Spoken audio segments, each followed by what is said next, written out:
Good afternoon. Thank you all for joining us today.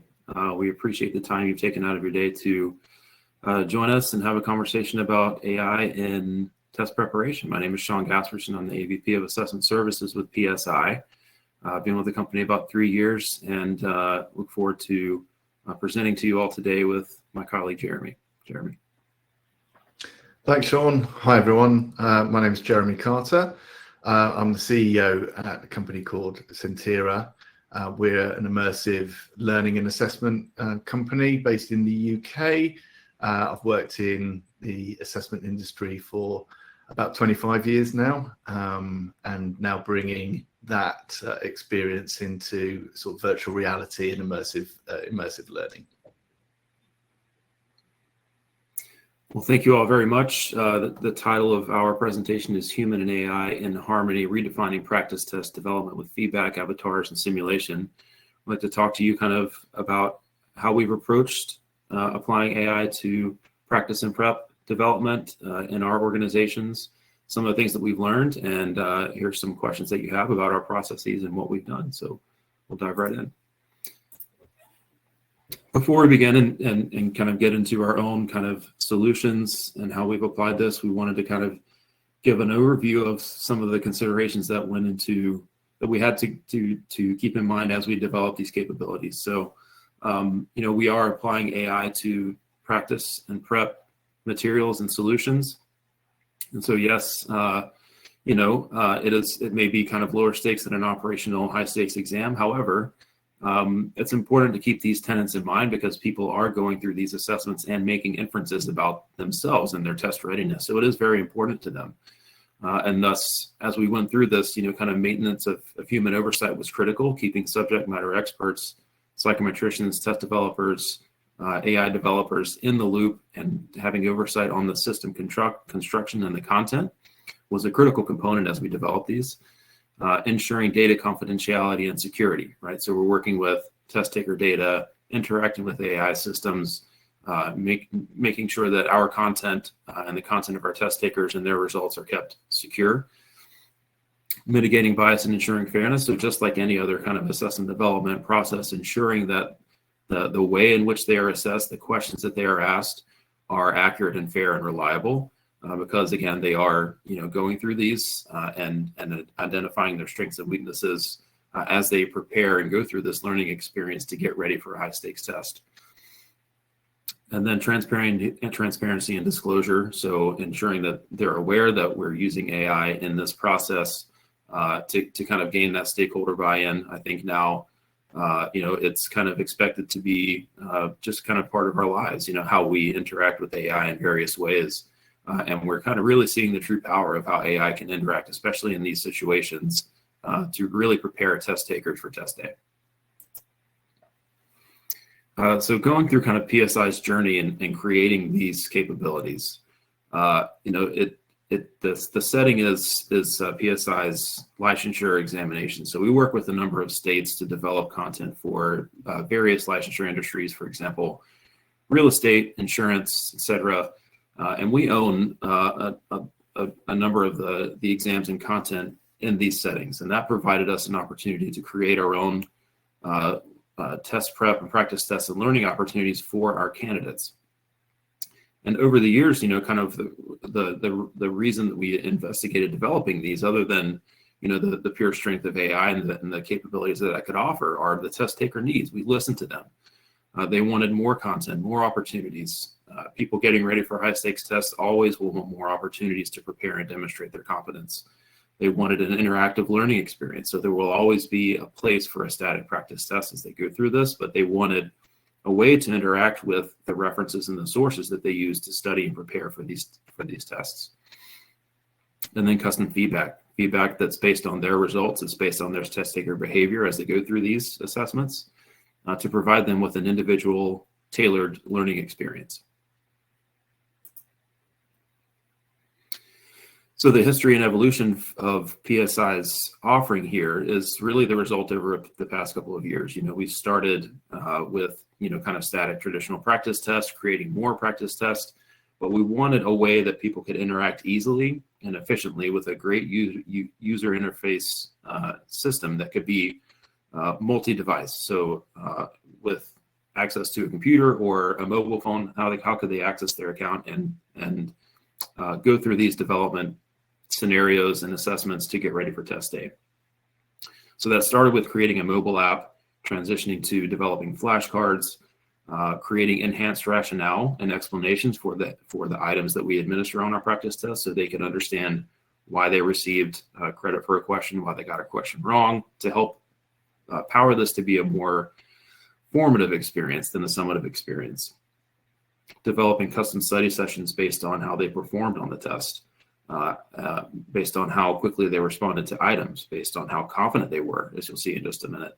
And then an AI-powered learning assistant. So an assistant that could guide them with specific questions that they could ask that's based on the source material, that could provide them with additional justifications or information about the topics that they go through on the assessment. And then enhancements. So more quality content. We wanted, AI has the power to generate items at scale. We wanted to have additional items, additional feedback, and provide a holistic test preparation experience, right? So it's not just a single static practice test. This is a way that an experience that they could go through to learn and prepare for test day, but also to become better prepared for when they pass the test and they are in practice, right? So it's a holistic test preparation experience, not just for simply the test, but so they could learn throughout this process.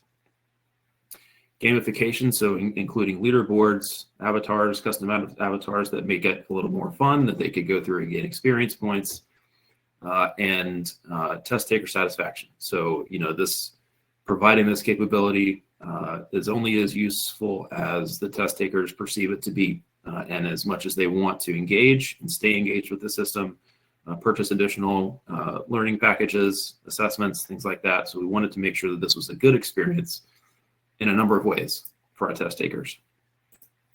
What I'm showing you now is a custom study session from our mobile app. So this is based on a study session that one could generate based on the results of a previous assessment. So we can specify the session length, the number of items, where the items come from. So it could be items that they've not answered before. It could be broken down by topic, and we are generating a 20-item study session for them. We have, these are multiple choice items that they can use to generate hints. They can select a correct answer, and you'll see at the bottom here, this is a confidence indicator that they select. And this is a critical component of the custom session feedback that we provide, because we gather a number of data points along their assessment experience that provides them with additional feedback based on their test taker behavior. We wanted to create a really kind of easy to use system for them to go through these practice assessments. So you'll see whether they got the item incorrect or correct. You'll see the justification and enhanced rationale for the correctness of the items and the incorrectness of the distractors. And then they have the opportunity to engage with the AI-powered learning assistant. So we have a number of predetermined questions that they can ask that are related to these topic areas and these questions. They can also ask their own questions. And that AI-powered learning assistant will search the knowledge base. You'll see it says search knowledge base. The knowledge base is a critical component that we must have full control over, right? So where are these rationales coming from? Where are these interactive experiences coming from? It's only through the approved references that we specify when we set up the system, right? It's not some website, it's not Wikipedia. This enables us to have confidence in the feedback that the test takers are receiving as they're going through that learning experience. So this is generating additional feedback, allowing interaction. This is an interactive experience that they can see and engage with, that provides them with, an experience that is beyond just a single multiple choice question that was important to us as we were creating this app and this capability. I mentioned previously that it was important for us to have a multi-modal experience. So you'll see there's the mobile app and there's also the web app that they can engage with and sign in to their account, and their information will be transferable across the two. So we're generating a custom study session again within the web app, interacting with a question. We can remove unselect incorrect answers, and I just get to head here.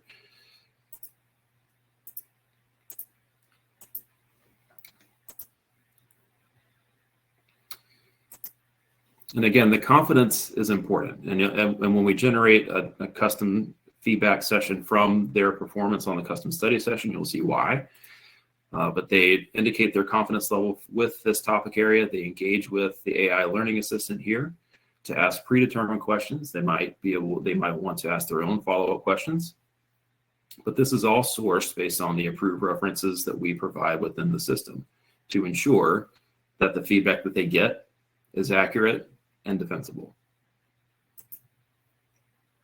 Here we're generating a custom learning session. You'll see this is kind of their progress indicator. So how many assessments have they completed in what topic areas and for what exams? What's the summary of their feedback? What's their mastery level?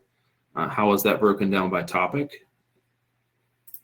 You can see leaderboards based on others who are interacting with these same learning experiences, with these same exams. It's just kind of a fun indicator. They can have their own avatars, and engage and see their own progress as they engage with the system, as they go through and complete various assessments, study sessions. They have the opportunity to purchase additional content and other practice tests related to areas that they might be weaker on. So this is generating a custom feedback report. And you'll see the performance, kind of the sheer correct, incorrect performance. But through the AI-generated analysis, it evaluates a number of different indices. So it's obviously their correctness and incorrectness on each individual question, but it's also their confidence level and speed that we take into account. So what are your strengths and weaknesses? What are your perceived strengths and weaknesses? And how do those relate to how well you actually perform on that test? Perhaps there are areas in which you perceived yourself to be less confident, where you answered a great number of questions correctly. Perhaps there were some specific topic areas where you took a little bit longer to answer that question. Why is that? Are you kind of unsure about yourself? But these are all pieces of information that we leverage to create additional feedback, additional information for them.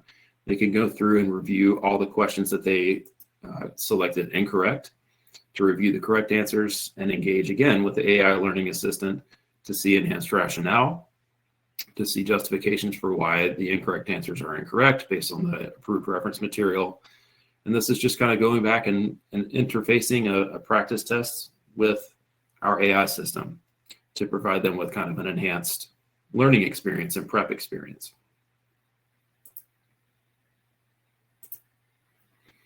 So what has been the result of this for us? I think this is a mutually beneficial process and product for us and our test takers. We've seen a significant cost reduction in development of this content, using AI to generate content and provide feedback. The feedback in our app has been excellent. So 4.8 stars, over 2,000 reviews, and we've generated a lot of content, and test takers have gone through a number of practice test items, sometimes again and again and again, because that's what they want. They want additional opportunities to demonstrate their competence, to prepare and get ready for test day. Now, I wanted to obviously, call this out because we do leverage SMEs in creating content for this. It is a lot of content, and this is for a prep experience, but at the end of the day, the content needs to be accurate, and it needs to kind of have the same psychometric and test development rigor that we expect with our operational tests. Because, a big piece of that is if the test takers don't perceive that to have value for them, then they won't engage with it, then they won't use it. And so it's important for us to still have human oversight in the design and the review of the items. And this kind of just changes their role a bit. So it's not, writing test questions, including them on practice tests, assembling forms. That's kind of the traditional process. But they have a role in constructing the system and evaluating initial items for accuracy, for relevance, to ensure that they are still, they still have that same psychometric rigor that we expect. And it's, leveraging the power of AI to identify the operational inefficiencies within the review process of this content to optimize their involvement. We cannot increase the amount of time that the SMEs have to give what we can do is ensure that the time that they do have is used as efficiently as possible. And that is with leveraging AI to learn from their feedback on different test items for when we generate new items in the future, provide them easy access to the references when we need to source the content, and really just make it an enjoyable experience for them as they provide their expertise through this content review. And these are, have been some of our key takeaways from this. AI can be a powerful tool to provide a transformative interactive prep experience for your test takers. However, it's important to establish what guardrails exist within that system to ensure that first, the data and the references and the content is kept completely secure, but again, that the output is of high quality. We do want, the products that we have to enable our test takers to be perceived as useful, to be perceived as accurate, and to be perceived as something that will benefit them as they prepare for the test and prepare for practice. Again, it's mutually beneficial kind of for us and for our test takers. There's been a reduction in cost in development and increase in efficiencies for us. And it's also been a great experience for our test takers as we've heard from them. And we've established kind of that trust with them that over time, as they see that the product and the assessments are of high quality, we develop that level of trust with them to create a useful experience. And when you kind of take that thought and careful forethought and attention to developing the guardrails in the system that is used to provide this experience for the test takers, it really has the power to deliver a significant scale and efficiency. And there's really no need to sacrifice the psychometric rigor that we are accustomed to and that we expect from assessments that we develop. So that's been kind of our journey that over the past 3 years or so as we've evolved our practice and prep offering for our test takers. And we've really, kind of leveraged those lessons learned, leveraged those experiences to expand that to other clients as well.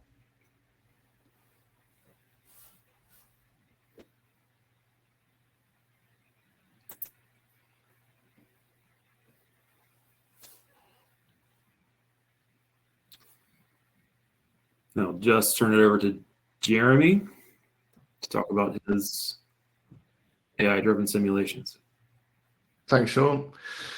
So I thought I'd just give you all a little bit of context to the work that we do at Sentira XR and our use of AI. So we predominantly work in healthcare, so healthcare education.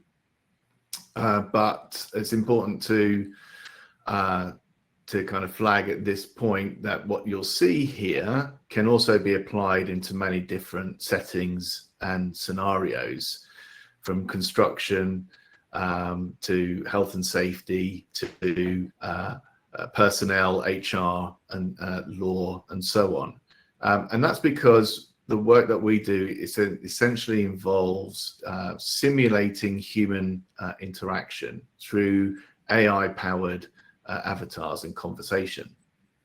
So that means that what we strive to do is produce simulations that are authentic. So the conversations that you have with the avatar are as unique and interactive as you would with any other person. So no two conversations are ever exactly the same, and our systems are able to pick up the differences between those. What we're able to then do is provide real-time feedback. So certainly in a medical sense, we look at empathy. So how you've spoken to the patient that's in front of you, the tone that you use. So we analyze the language patterns of the words that have been spoken by you. But of course, we also look at clinical accuracy, clinical reasoning skills, and are able to feedback on those elements as well. And all of that data is collected, and we can integrate that into both the dashboards within our own system, but also into third-party systems like learning management systems or virtual learning environments as well. What I'll do today is I will show you an example of that. But before I do, I was just going to mention, it'd be remiss of me to mention, as we are working with our colleagues here at the Multiple Choice and the E-Assessment Awards, that Sentira XR this year were the proud recipients of 3 awards at this year's ceremony. So in 3 categories, the AI and assessment innovation, the most innovative use of technology, and best formative assessment. And all of those things combined. So we do focus predominantly on formative assessment and feedback, as obviously Sean was talking about earlier, and test preparation. We don't use our systems currently in any kind of summative environment, but that may be something that we come to in the future. But obviously what you'll see today focuses on test preparation, so allowing people to practice those conversations, and again in a medical context, before they go into an OSCE style exam where they're talking to patients or to actors, to be able to practice those techniques of patient consultation. And again, you can apply that into many different formats. So Sean, if you just pop me over to that. So we're going to do an exemplar simulation with all things, doing a live demo. We have tested this literally 10 minutes before we came on, so it was working then. And what we're going to do is we'll log into the Sentira platform as a learner. We'll start a simulation. I'll have a conversation with a patient, and then we'll look at how that is being assessed. So you can see the interaction that I have with the patient, and then we'll be able to see that being scored in the platform. So I think if Adam, you could swap over to my screen now, that would be great. So this is our platform. I'm going to just log in as a learner, as I said. It's going to tell me to change my password. So it should do. There we go. And I have a dashboard here, which is telling me that I've got 3 different simulations that have been assigned to me by a teacher or a lecturer, or my line manager. So I've got a cardiovascular risk assessment, a parent and child health assessment, and an alcohol usage disorder consultation. And I can see here I've got 3 active. Those 3 assigned to me. I've completed 21 simulations in the past. I have spent quite a bit of time, 105 hours training. Now, with all simulations, you can actually click on a pre-brief. So let's understand what that means. So can I see who I'd be speaking to, what environment I'm going to be in, the key skills that we're looking for. I can actually drill down into some more detailed learning objectives. So it's telling me here that I need to do a risk assessment using a particular calculation. I need to include the patient in decision making, part of the discussion, explain the medication and side effects, any concerns that they may have, and apply my evidence-based guidelines. So I've got a good idea of what I need to do. So we can, one of the things that we applied this year was the ability to stream direct to any browser-based device. So what you're going to see on the screen here can be delivered onto a mobile phone, a tablet, a laptop, PC, and also still into a VR headset. But what it does is it removes the need to install and update and maintain those simulations on any hardware. So I'm going to hit launch, and that is going to now load up the simulation. It takes a few minutes because it's well, not a few minutes, it takes a while, because there's downloading a lot of VR assets. And I think at this point it's good to remember what I said earlier. What you'll see here is a patient in a GP surgery setting. Take take a bit of time to think about your own particular use cases where conversational practice may be needed. And then you can imagine that the GP surgery may be an office environment, it could be a hospital, it could be somebody's home, it could be on a construction site, and so on. And obviously we can build in all of the environmental factors that are related to that as well. So that's loaded now. I'm going to be able to, it's just confirming who I am. And I'm now into the simulation with the patient. I can see here that I've got different things available to me. So he's obviously had some blood tests, so I can check his blood test results. I can see here that there's a decision aid tool. And a decision aid tool is something that you can use to guide through with a patient and look at the information that you're giving to them and making sure that they understand that and they can see what's going on. Now I'm going to talk to the patient and hopefully he will respond, although it's being a bit slow in actually responding to me. I don't know why that is, but there we go. Okay, so I'm going to have a conversation with him. Now I did see who he was previously, but I'm going to do some good practice and check with him on some details. Hello there.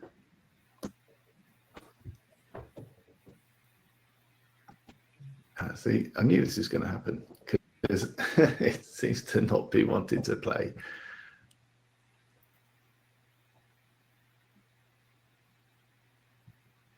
It's just click. Yeah, it's not playing ball. So I'm going to restart that. And let's just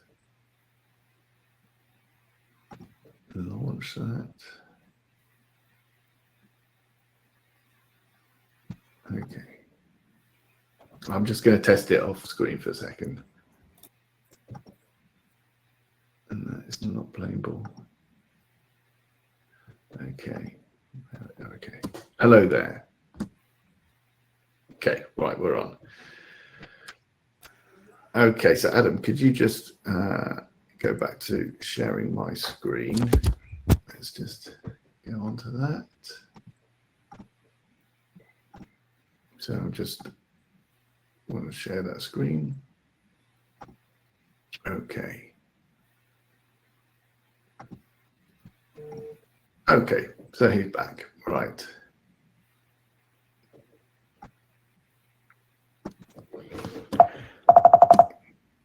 Can I take your name, please? I think when I'm sharing it, it's doing something because it was working a minute ago. Oh, I'm just stopping sharing. I'm just going to try him again. No, he's not playing ball. Okay. Well, welcome to the world of live demos. Yeah, for some reason that is not playing ball at all. So what I was going to suggest now, then I'll just share my screen and we'll go into what. So I'm just waiting for Adam to say yes, and I'll go back onto the platform itself. Okay, and in the grand scheme of things, I'll show one that I did earlier. As you can see here, I did one to test this not very long before we started the webinar. And I scored okay on this. I can go into my transcript and analysis, and then so this is what happens with our system is there's an assessment rubric that sits behind every patient character and every simulation. So all of our characters, all of our patients have a full social, demographic, medical history, personal history in the background. That means that we can build simulations around their medical cases for different settings. So we could have different types of healthcare users speaking to that. So it could be a nurse, it could be a doctor, it could be a speech and language therapist, it could be an occupational therapist, if it's relevant to their condition. And they will all have a unique conversation with those patients, and then they'll be scored against a unique rubric that relates to what we want that job role to be able to demonstrate. So on this, the rubric has been set up. So I should have been talking to Peter about going on statins. So in his blood test results that came up, it was borderline. So we would need to go through that.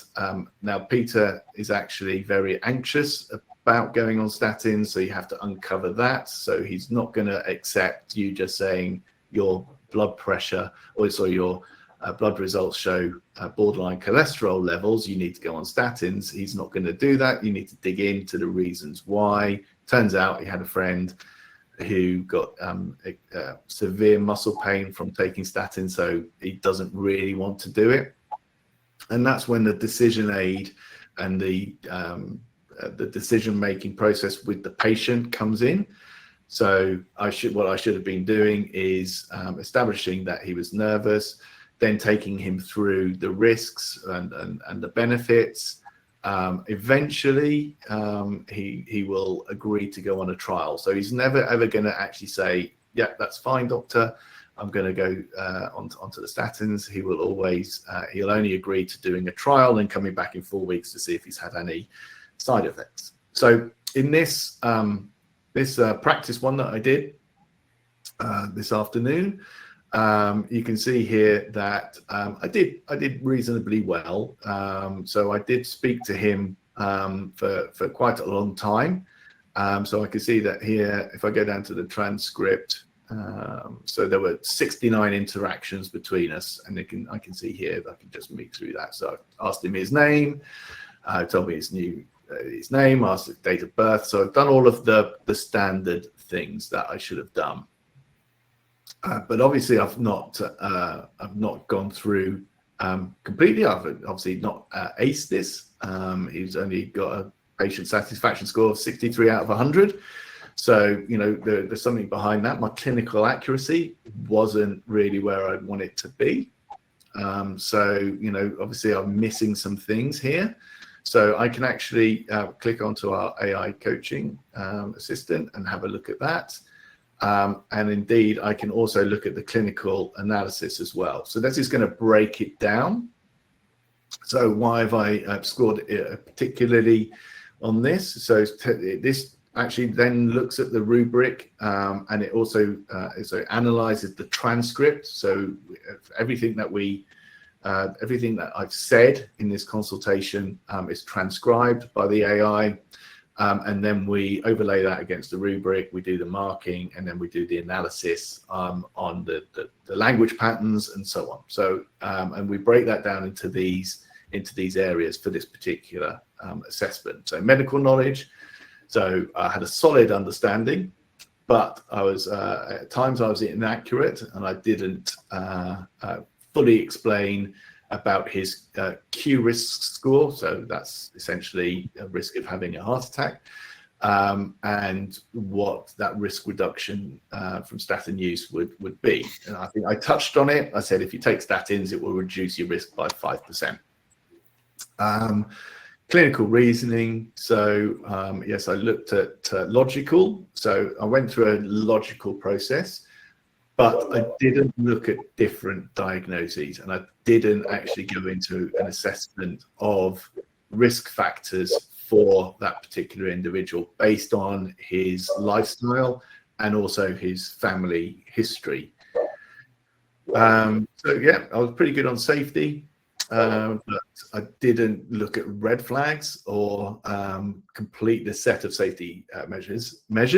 And if I'd been able to look at there's a button there called NICE guidelines, which is the UK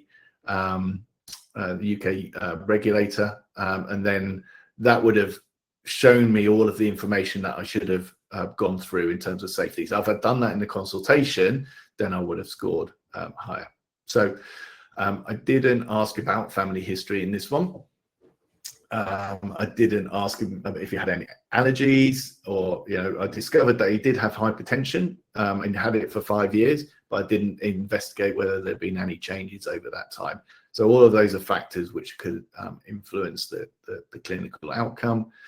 But my decision making was not too bad. So I did go down the route of having a trial based on his factors, but I didn't fully explore with him what his preferences were for that. I actually did say, we're going to put you on a trial. So my shared decision making was limited. So it's given me some really good level of feedback, which I can. And then there are other things that we can do within our platform, which is, okay, well, following that, how do I feel? I feel, you know, I feel pretty happy. I did quite well on that. So and I can download the transcript, and there are other things here. I think I will just quickly show you on the rubric itself. So we have put this in for demo purposes. So you can see the things that I've met and didn't meet. So I didn't ask for their date of birth. I didn't ask if they had a preferred name, and so on. So there were quite a few things that I did do, a few things that I didn't do. So that is, you know, quite in depth, really. So that's, you know, I would have probably talked a little bit longer if I'd been able to talk to my patient. But I think we've probably got time now to hand it over for questions. And I'm just going to open up the Q&A. Okay, so we've got quite a few questions here. Sean, do you want to have a quick look through those as well and maybe pick some out? Yeah, and I will say I've seen the demo before, Jeremy, and it worked just fine, because, so of course, you know, when we it literally worked with Adam 2 minutes before we went on stage. It's just one of those things. And I have to say, I was, you know, just thoroughly impressed by how you know, how the conversation that you had with that patient, with that avatar, and the detailed feedback and the amount of things that you kind of measure and score in that you know, pretty quick interaction with that patient. And, you know, it was when I saw that, it worked just fine. It was really impressive. And it's just a pretty cool thing that you developed. So I just wanted to mention that.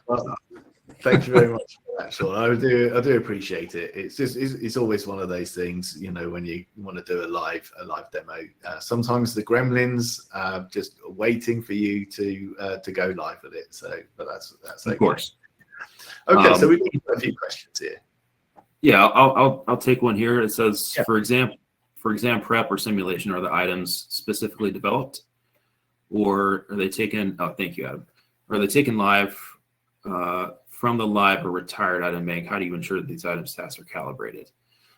So for our experience, we do not take any content from our live bank, whether it's operational or retired items. These are all, we keep everything completely separate. It's in a separate item bank, separate systems, separate SMEs, to ensure that there's kind of no crossover with our prep and our exams. And we you know, ensure that they are similar in difficulty and content, because we go through a similar process in development. And for the prep environment, there's no kind of, you know, pass fail per se. It's more of because the amount of items that you might go through with any study session might be different depending on how much time you have. But we do keep track of kind of the traditional performance indices of items, difficulty discrimination, things like that, and ensure that, you know, our primary concern is content validity, right? Making sure that every item is correctly referenced and appropriate to measure what it's intended to measure. but we don't take any content from our operational bank, whether it's live or retired, and that's on purpose. Okay, there's a question here around accessibility. So let's. I think we can both address that, and I'll start with that, because it says, how can you ensure that AI-powered practice test platforms remain accessible for students with disabilities, especially as you introduce more immersive and simulation-based experiences? Which is a great question. So there are actually standards for accessibility in XR, and those are being applied into the Sentira system. So you'll see here it's voice activated. And when we do, well, you would have seen it, but also when you speak, then it actually the transcript of the conversation is on screen as well. So that enables us to make sure that if you have a hearing impairment, for example, you're able to see the words that are being spoken as well. And in terms of navigation within the environment, the WebXR accessibility guidelines are being implemented in our system. In terms of the actual web application interface, again, W3C, those are the web accessibility standards that we follow. So Sean, turn that over to you in terms of the app. Yeah, we're always taking that into consideration, ensuring that the way in which we construct the system and the capabilities and the reading capabilities within the system are accessible by multiple different people, regardless of whether they may or may not have a disability. Screen readers, things like that we're introducing, the ability to kind of speak and navigate within our system. We're looking at implementing as well. So always a consideration for us with this app development. Okay. We have a question here, which I think was a very nice, a kind question for me. It said, is it actually a security feature that you can't do the consultation when sharing? Because that would actually be an example of good practice, private and confidential type of conversation. I wish that was the case. But no, that wasn't by design. However, it's a good point. So we obviously practicing those types of conversations is important, and being able to do that in a private and confidential way is probably something we need to look at. We haven't built anything into the system at the moment that caters for, okay, you can't share this across, because we're not looking at it from a summative perspective. We've only been looking at it from a formative side so far. So we haven't built in those security features at this time to the Sentira platform.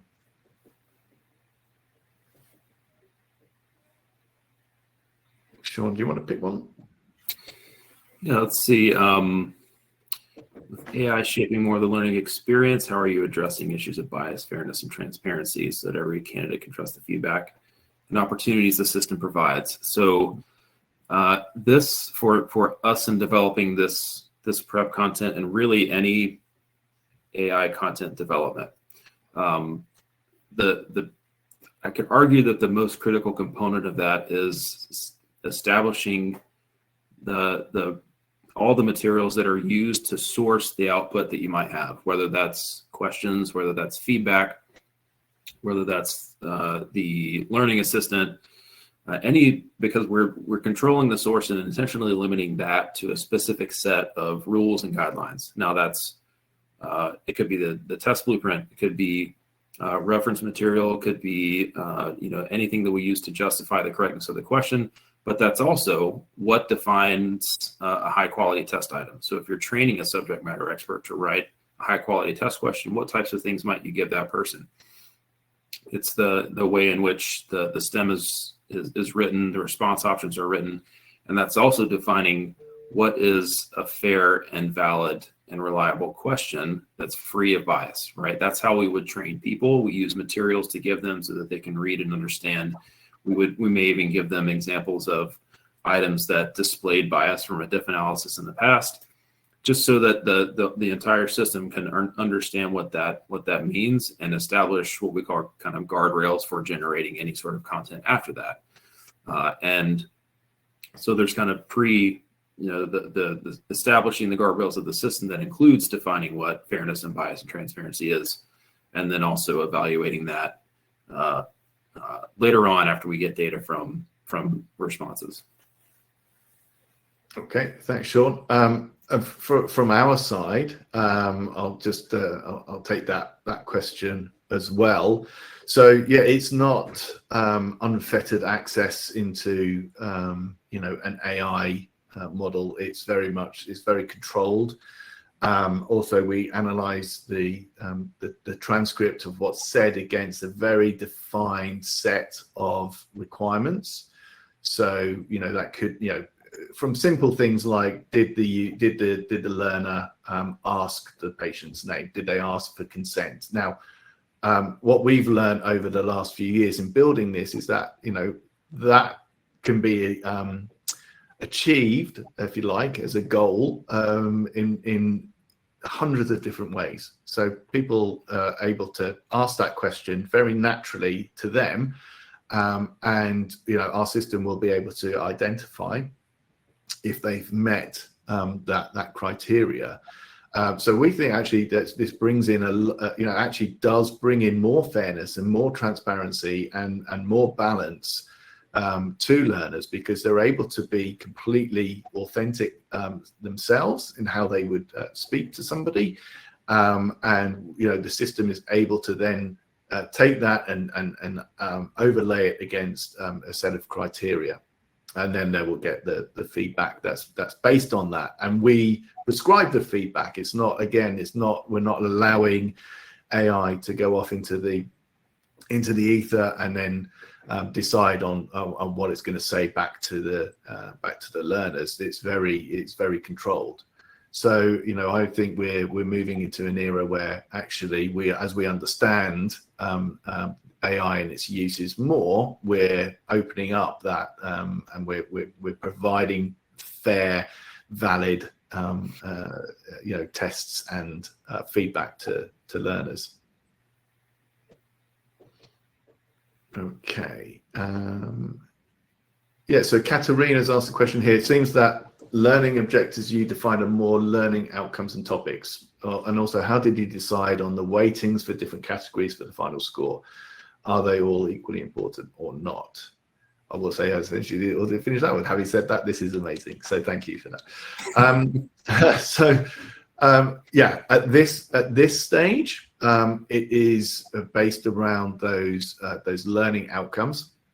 Now, those can be completely defined, and they can go as granular as you want. So that is right down. We've gone right down into okay. So we are interested in clinical accuracy and so on and so forth, but we want to know, and this is on a binary level, did they ask for consent to ask personal questions? That's obviously particularly important when you go into a simulation that may involve any kind of physical examination, for example.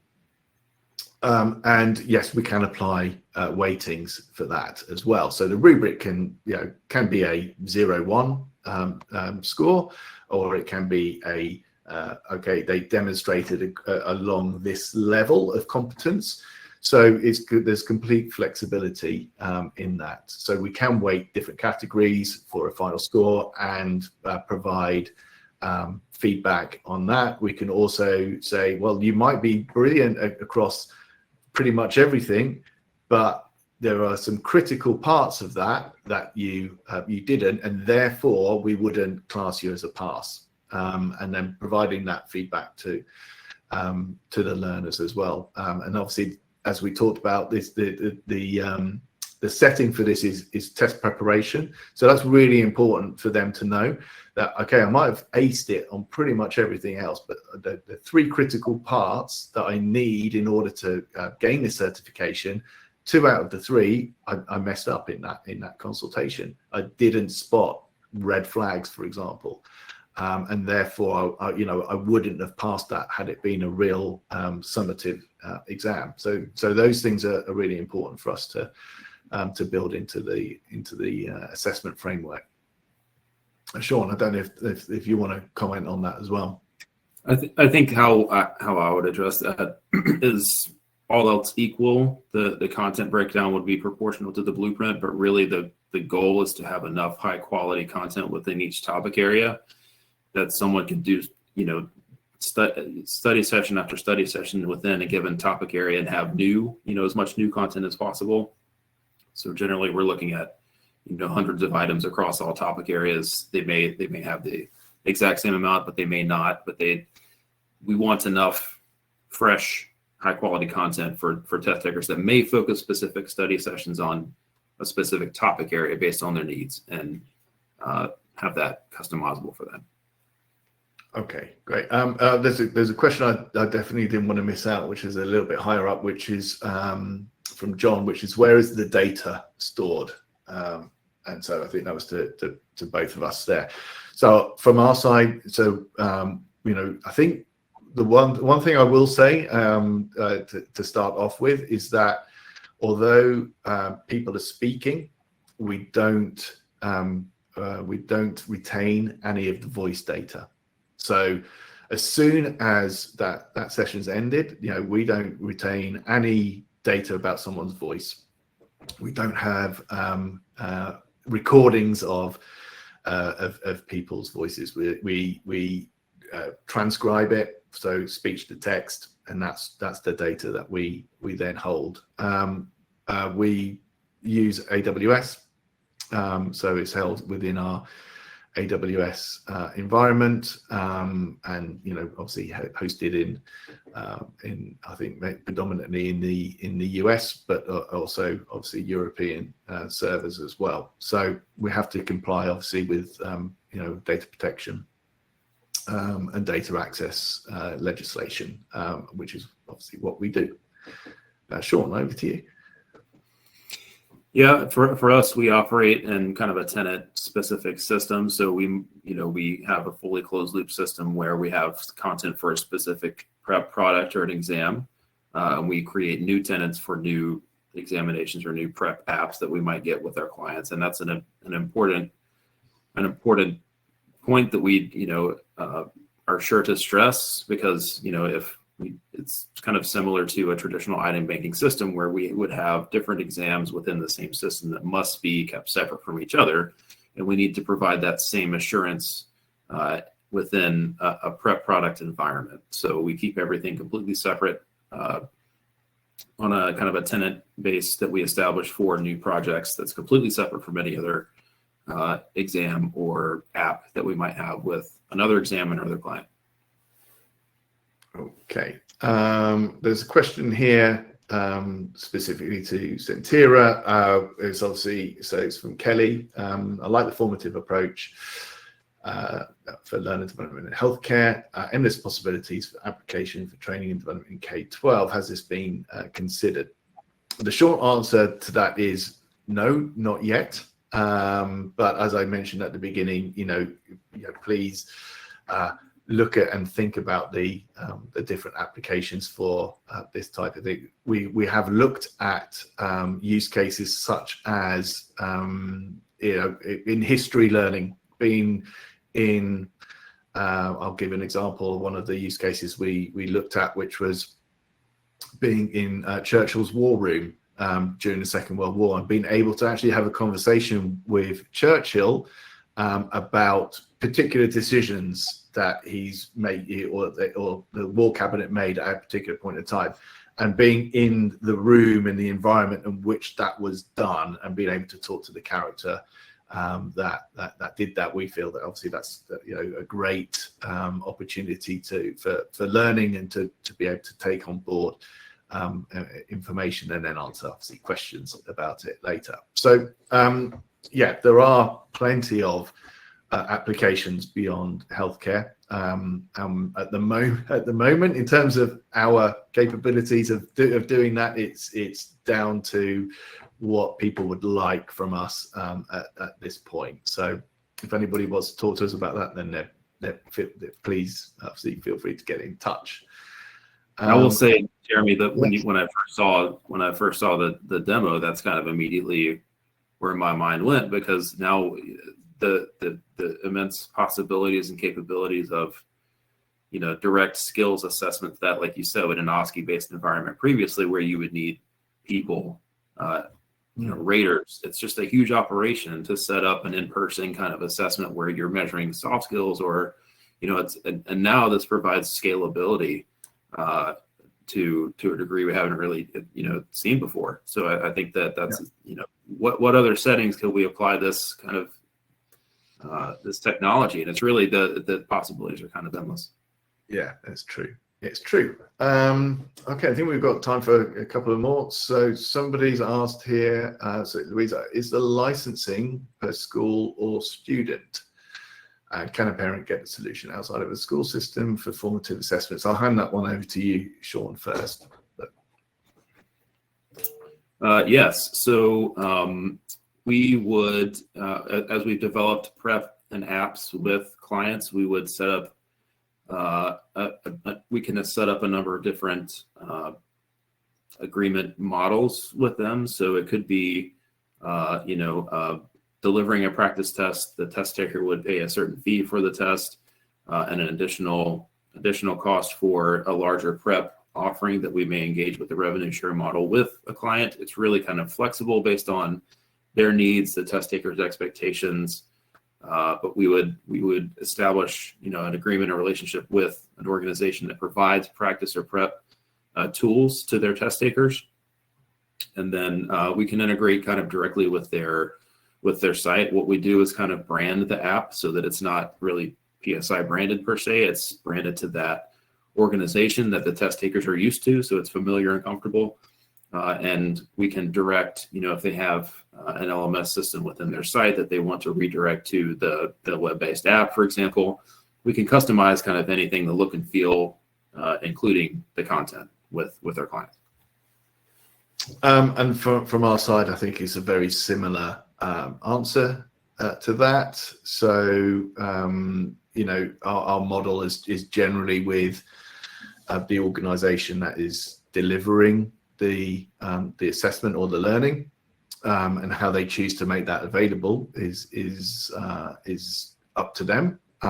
We don't have a specific sort of B2C model where content is available, you know, outside the environs of our clients. But you know, that's something that we are considering in the future. Certainly for content and what have you, that's you know, kind of produced by us rather than in conjunction with a client. But most of our content is done in conjunction with a client. We're certainly from a medical perspective, I have no medical training, so it's probably not a good idea for me or any of my team. Although we do have qualified doctors in our team now. But the majority of it is done in conjunction with our clients, and then you know they decide how their learners are going to access that. But it's very flexible. Kelly, one more. Does PSI work with K-12 school districts in the USA? For this product, it's been so far just in our certification and licensure markets. So voluntary and voluntary certifications or licenses that one must go through to practice within a given state or nationally. Okay, I think that wraps up all of the questions. I'm just having a quick browse through, and I think we've answered all of those. So I think it just remains for us to say thank you very much for coming along and asking such great questions as well. It shows that you've been very engaged in what we've shown. Thank you for your patience. And, you know, from my side, appreciate your time today. And Sean, over to you. Thank you very much for the time you spent with us today. It was a pleasure, and I know that both of us would be happy to have follow-up conversations with you if you have additional questions. Thank you very much.